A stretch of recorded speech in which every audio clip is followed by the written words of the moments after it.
और इस कलिकाल में अगर भगवान का कहीं दर्शन करना है, इस कलिकाल में यदि परमात्मा का कहीं दर्शन करना है तो अपने घर में विराजमान अपने माँ बाप का दर्शन कर लीजिए, सारे तीर्थ और सारे देवताओं का दर्शन।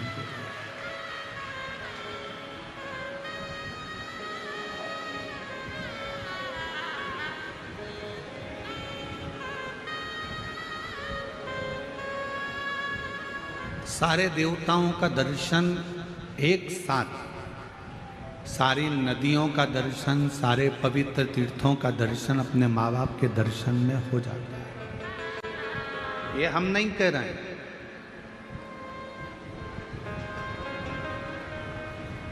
ये हमारे विट्ठलनाथ जी की कथा कर रहे हैं, ये हमारे पांडुरंगा जी की कथा कर रहे हैं।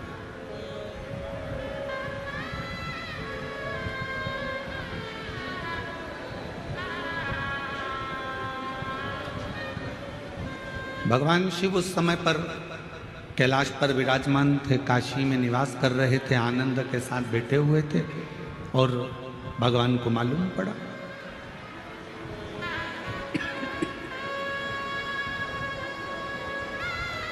कि एक माता पिता के चरणों की सेवा करने वाला पौंडरिक, माता पिता के चरणों की स्तुति करने वाला पौंडरिक, माता पिता के चरणों का अनुमोदन करने वाला पौंडरिक, माता पिता की सेवा में तल्लीन रहने वाला पौंडरिक अपने माँ बाप की सेवा कर रहा है और भगवान हरि विट्ठल उसके लिए भगवान नारायण अपना बैकुंठ छोड़कर पंढरपुर की भूमि पर पधारे हैं।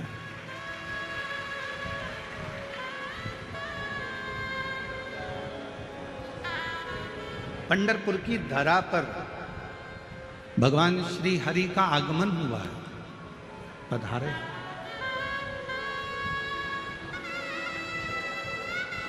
शिव जी के पास सूचना पहुंची, भगवान देवादिदेव महादेव तुरंत तैयारी कर लिए।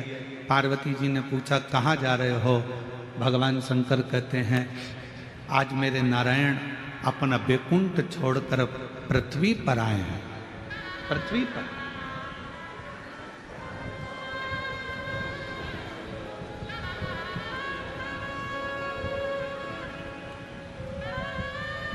एक देश का राष्ट्रपति, एक देश का प्रधानमंत्री अगर दूसरे देश में आता है तो वहाँ का देश का राष्ट्रपति प्रधानमंत्री उसकी अगवानी करता है। अपने यहाँ के राष्ट्रपति, अपने यहाँ के प्रधानमंत्री अगर दूसरे देश में जाएंगे तो वहाँ पर उस देश का राष्ट्रपति, उस देश के प्रधानमंत्री उनकी अगवानी करेगा।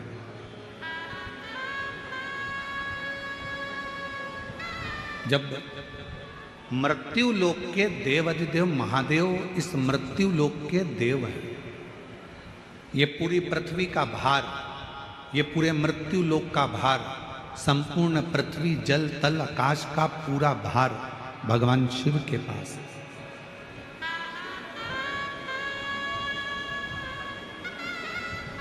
ब्रह्मलोक का ब्रह्मा जी के पास है, बैकुंठ लोक का भगवान विष्णु जी के पास है।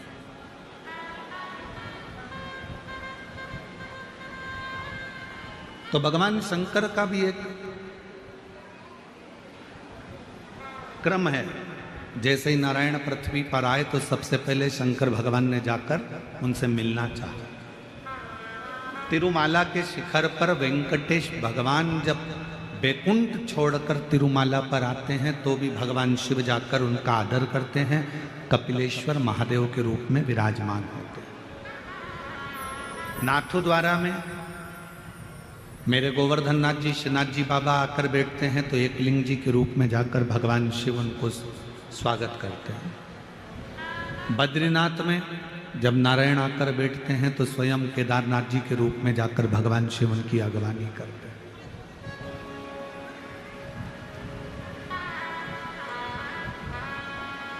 एक भक्त के लिए भगवान अपना बैकुंठ छोड़कर आ गए। और वो भक्त भी नारायण का भक्त नहीं, वो भक्त भी किसी देवी देवता का भक्त नहीं है, वो भक्त है अपने माता पिता के चरणों का।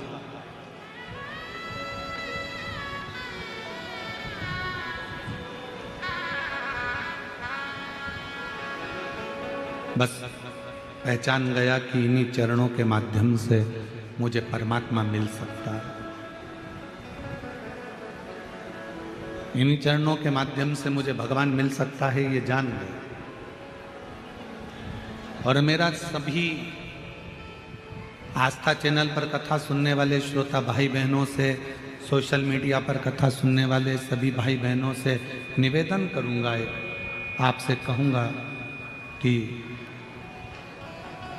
आप कहीं नहीं जा सकते, आप किसी को नहीं मानते, आप किसी को नहीं सुनते, मत सुनो। आप किसी को नहीं मानते, मत मानो। आप कहीं नहीं जाते, मत जाओ। आप किसी के आगे शीश नहीं झुकाते, मत झुकाओ। आप किसी को प्रणाम नहीं करते, मत करो। पर इस व्यासपीठ के माध्यम से एक बात जरूर कहूंगा, अपने घर में जो जीते जी अपने माँ बाप विराजमान हैं, उनके चरणों का भी अगर वंदन कर रहे हो तो भगवान मिल सकते। बाहर की आवाज़ थोड़ी सी कम करो, बाहर वाली रिटर्न आ रहा है उसका, उसकी आवाज़ आ रही है।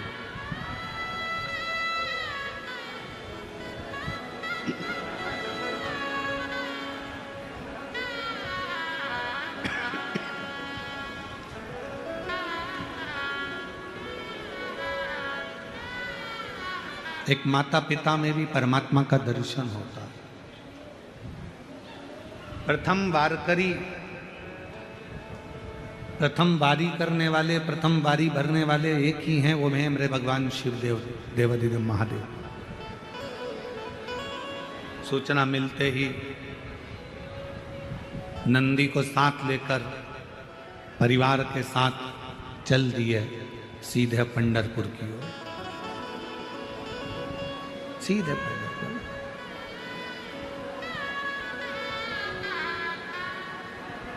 विठल विठल विठल।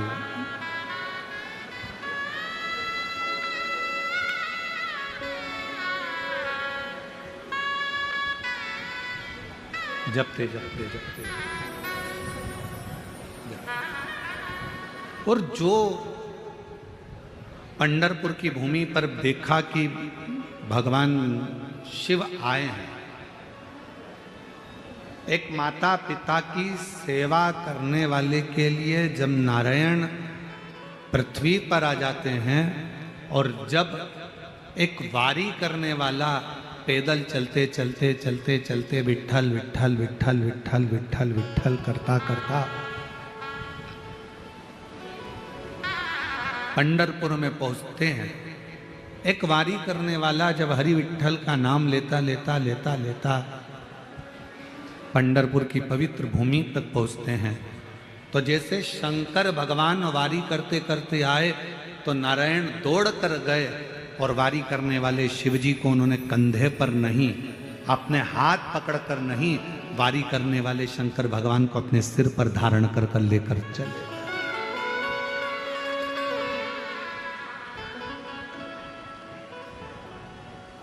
अपने मस्तक पर धारण कर कर, अपने मस्तक पर बिठाकर, अपने मस्तक पर उनको बिठाकर मंदिर के अंदर प्रवेश कर। और हे मेरे नारायण में, मेरे शंकर भगवान में, मेरे देवताओं में, मेरे भगवान में कोई भेद नहीं है।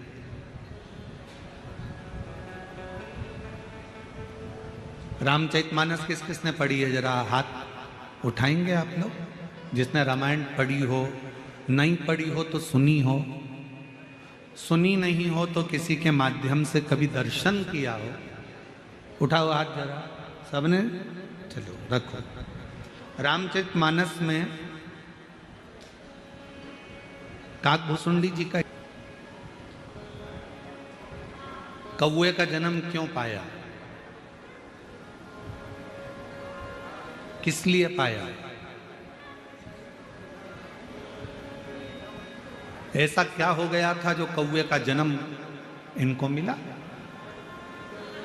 और ये कथा सियोर वाला महाराज नहीं कर रहा, ये तुलसी बाबा ने अपनी रामचरितमानस में, वाल्मीकि बाबा ने रामचरितमानस में वर्णन कर।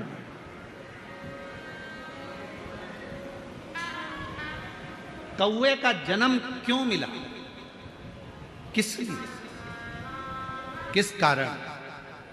केवल एक कारण था। अयोध्या में रहते थे काकभूषुंडी, पूर्व जन्म में एक सुंदर परिवार में उनका जन्म हुआ था और अयोध्या से वो सीधे वहां से अयोध्या छोड़कर उज्जैनी चले गए, अवंतिकापुरी। और अवंतिकापुरी में जाने के बाद एक गुरु मिल गए उनको और उस गुरु की शरणागति उन्होंने ग्रहण करी। ये शंकर जी के सिवाय किसी को नहीं मानते, भेद करा। एक दिन गुरु जी ने समझाया कि नारायण में और शिव में कोई भेद नहीं, शंकर में और भगवान विष्णु में कोई भेद नहीं, राम और शिव में कोई भेद नहीं, कृष्ण और शिव में कोई भेद नहीं।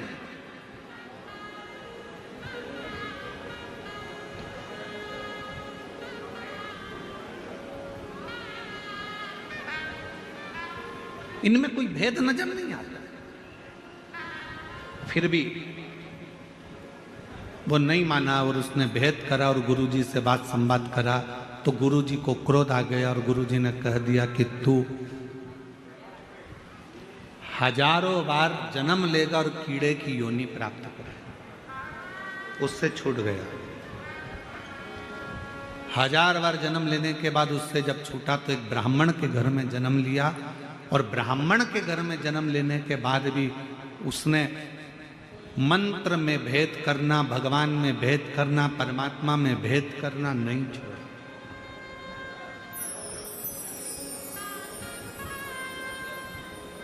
फिर उज्जैनी पहुंच गया ब्राह्मण के और उज्जैनी में जाकर एक गुरु जी के सानिध्य में रहने लगा और गुरु के सानिध्य में रहकर भगवत भजन करता, स्मरण करता।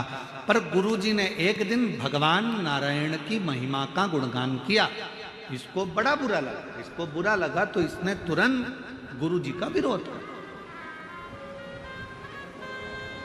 शंकर भगवान का सच्चा भक्त कभी भी किसी दूसरे देवता की बुराई नहीं करेगा।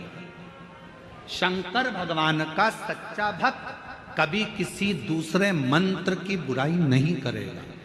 शंकर भगवान का सच्चा भक्त न देवताओं की बुराई करता है, न कभी मंत्र की बुराई करता है। शंकर भगवान का सच्चा भक्त एक सर्वश्रेष्ठ संत का लक्षण क्या होता है? एक सर्वश्रेष्ठ संत, साधु, सन्यासी, तपस्वी, उपासक का लक्षण क्या होता है?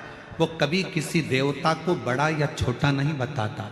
सच्चे संत, साधु, सच्चा ब्राह्मण कभी किसी मंत्र को ऊपर नीचे नहीं बताता कि यह मंत्र श्रेष्ठ है, यह मंत्र कमजोर है, यह मंत्र ऐसा है, इस मंत्र को मत जपो, इस मंत्र को जपो, इस देवता को मत मानो, इस देवता को मानो, इस भगवान की स्तुति करो, इस भगवान की मत करो।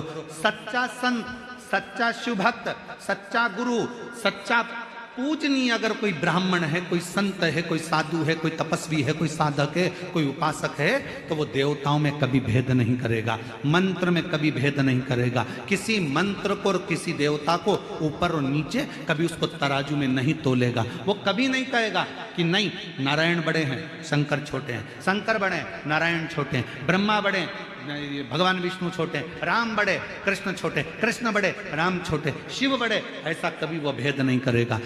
सच्चा संत, सच्चा गुरु, सच्चा शिव भक्त, शंकर की सच्ची आराधना करने वाला कभी किसी देवता की ना तो निंदा करता है, ना कभी किसी मंत्र की निंदा करता है, ना किसी मंत्र को ऊपर बताएगा, ना नीचे बताएगा, ना कभी किसी देवता को ऊपर बताएगा, ना नीचे बताएगा। सच्चे शिव भक्त का लक्षण है वो अपने मन से सबको एक ही बात कहता है, तुम्हारे दिल में जो मंत्र आ जाए वो जप लो, और जो तुम्हारे हृदय में बैठा हो उसकी मूर्त की पूजन कर लो। भेद नहीं कर। तुम्हें राम अच्छा लगे तुम राम जी को भजो, तुम्हें कृष्ण अच्छा लगे तुम कृष्ण भजो, तुम्हें राम नाम अच्छा लगे राम नाम बोलो, कृष्ण नाम अच्छा लगे कृष्ण नाम बोलो, विट्ठल नाम अच्छा लगे विट्ठल नाम बोलो, शिव नाम अच्छा लगे शिव नाम बोलो, ओम नमः शिवाय अच्छा लगे ओम नमः शिवाय बोलो, नमः शिवाय अच्छा लगे नमः शिवाय बोलो, श्री शिवाय नमस्तुभ्यम अच्छा लगे श्री शिवाय नमस्तुभ्यम बोलो, ओम नमो भगवते वासुदेवाय अच्छा लगे वो जप लो, श्री कृष्ण शरणम मम अच्छा लगे वो जप लो। तुम्हारा मन जो करे, तुम्हारा मंत्र जो मूल हो तुम्हारे हृदय के लिए वो जपो, उसमें भेद नहीं।